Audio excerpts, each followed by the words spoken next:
El Señor esté con ustedes. Del Santo Evangelio según San Mateo.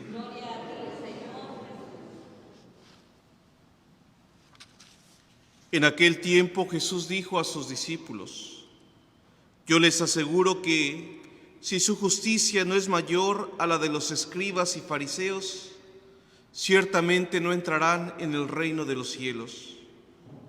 Han oído que se dijo a los antiguos: No matarás, y el que mate será llevado ante el tribunal. Pero yo les digo, todo el que se enoje con su hermano será llevado también ante el tribunal. Y el que insulte a su hermano será llevado ante el tribunal supremo. Y el que lo desprecie será llevado al fuego del lugar de castigo. Por lo tanto, si cuando vas a poner tu ofrenda sobre el altar, te acuerdas allí mismo de que tu hermano tiene alguna queja contra ti, deja tu ofrenda junto al altar y ve primero a reconciliarte con tu hermano y vuelve luego a presentar tu ofrenda. Arréglate pronto con tu adversario mientras vas por el camino, no sea que te entregue el juez al policía y te metan a la cárcel. Yo te aseguro que no saldrás de allí hasta que hayas pagado el último centavo. Palabra del Señor. Siéntense un momento, por favor. Hermanos, el tiempo de Cuaresma tiene 3 objetivos. El primero de ellos es llevarnos a conocer y amar más a la persona de Cristo. Y fíjense cómo el Evangelio del primer domingo de Cuaresma se nos presenta a Jesús iniciando su ministerio y cómo Él en el desierto, en medio de su oración, combate las tentaciones de Satanás, vence al enemigo y sale victorioso a iniciar su misión. Este domingo se nos va a presentar a Cristo transfigurado en el monte Oreb. Jesús que se manifiesta tal cual es, el Hijo de Dios, Dios mismo. Y así este itinerario nos lleva a prepararnos a celebrar la Pascua de Cristo, celebrar su muerte y su resurrección. Jesús que vence el pecado, la muerte, el mal y que nos da su vida divina. Este sería el segundo objetivo de la Cuaresma. Pero el tercer objetivo también es muy importante. Nos debe de llevar a pensar como cristianos, hacer un cambio moral en nuestra vida. Es decir, ver la manera como estamos viviendo para identificarnos cada vez más con ese Cristo que decimos amar, con ese Cristo que decimos seguir. Y entonces estos 3 objetivos, hermanos, se unen y nos deben de ayudar a vivir mucho mejor nuestra Cuaresma. El ayuno, la abstinencia, sacrificios, la limosna, las obras de misericordia vendrían a ser no otra cosa sino aquello que nos ayudan en ese camino de conocer a Cristo, prepararnos para celebrar su Pascua y dejarnos transformar por Él para ser cada vez más cristianos.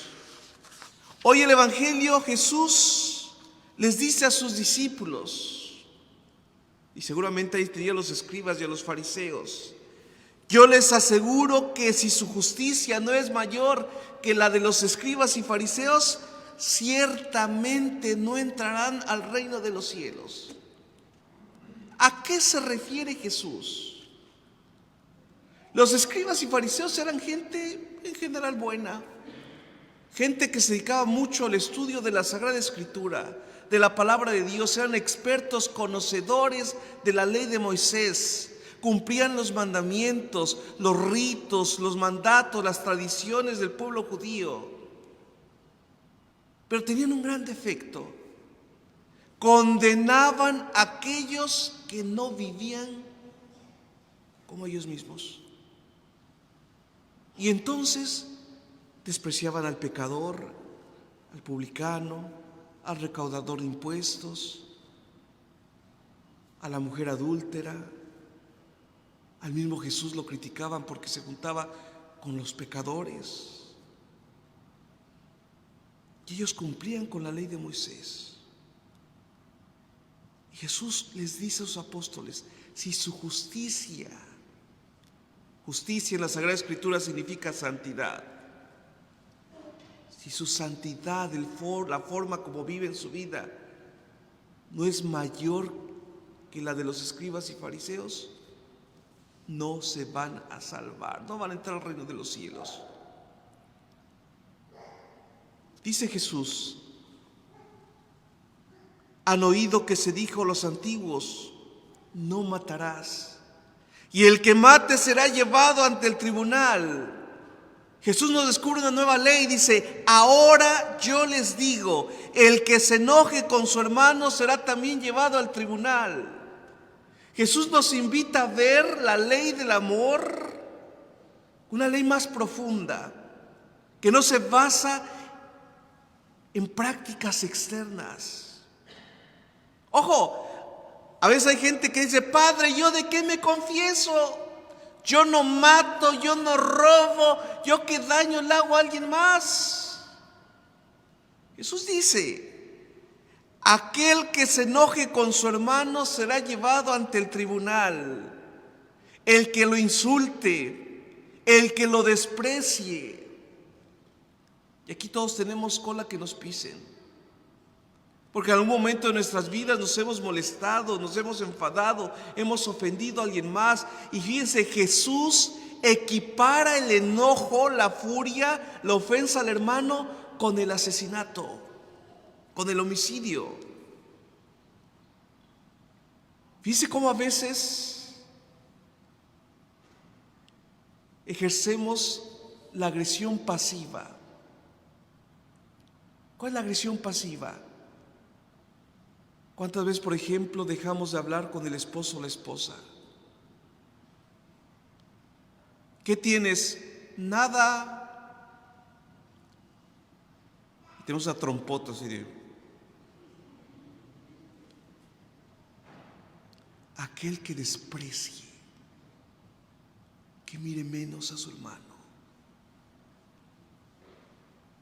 Cuidado, porque esto se da hasta en la iglesia, en los grupos de apostolado. A veces es chistoso, luego los movimientos. Yo me creo más porque soy cursillista. Otro nivel. Yo soy carismático. Yo soy de este otro movimiento, carmelita, franciscano. Y miramos con desprecio al otro. Así de, ¿oh? Mucho cuidado. Dice Jesús, si su justicia no es mayor, su caridad, su santidad, la manera como viven su fe no es mayor a los de los fariseos y escribas, ciertamente no entrarán en el reino de los cielos. En otras palabras, no entrarán a gozar de la comunión con Dios. Porque, ojo, finalmente el amor a los hermanos nos lleva a la comunión con Dios. Dice la primera carta del apóstol San Juan, no puedes amar a Dios a quien no ves si estás mal con tu hermano a quien sí ves. ¿Dónde se autentifica nuestra fe? En la manera como vivimos la caridad con los demás.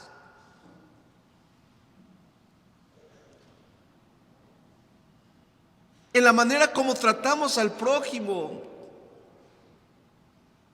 En la manera como servimos. Jesús nos dice algo muy fuerte hoy. Por lo tanto, cuando vas a poner tu ofrenda sobre el altar y recuerdas que tienes algo, alguna queja contra tu hermano, vuelve a reconciliarte con tu hermano y luego regresas a presentar tu ofrenda ante el altar. Fíjense, esta es una de las razones por las cuales antes de iniciar, mejor dicho, al inicio de la Sagrada Misa, la Iglesia nos invita a reconocer nuestros propios pecados, que somos imperfectos, que hemos ofendido a Dios, que nos hemos faltado a nosotros, que hemos ofendido a nuestros hermanos. Por eso también no es casualidad que el rito de la paz esté antes de la comunión, porque para entrar en comunión con Dios, antes tenemos que entrar en comunión con nuestros hermanos. El rito del signo de la paz tendría que ser un momento de reconciliación. Si tú tienes algo en contra de tu hermano y tu hermano lo ves que está sentado hasta la otra banca, sería el momento en que tendrías que levantarte e ir con tu hermano. Porque no puedes entrar en comunión con Dios si no hay comunión con tus hermanos. Y fíjense, esto es bien importante para todos nosotros, especialmente quienes servimos en la iglesia. A veces podemos asistir a un grupo o movimiento y chalala en la iglesia, pero a lo mejor regresas a tu casa y estás peleado con tu esposo o con tu esposa. Es un gran desafío, hermanos. Deja tu ofrenda al pie del altar, reconcíliate y después vuelve. Pidámosle al Señor esa gracia, que nos conceda no solo la comunión con Él, sino también con nuestros hermanos, especialmente aquellos que queremos menos o que deberíamos amar más, aquellos que no nos caen o que no les caemos, aquellos con los que tenemos diferencias. Que el Señor así nos los conceda.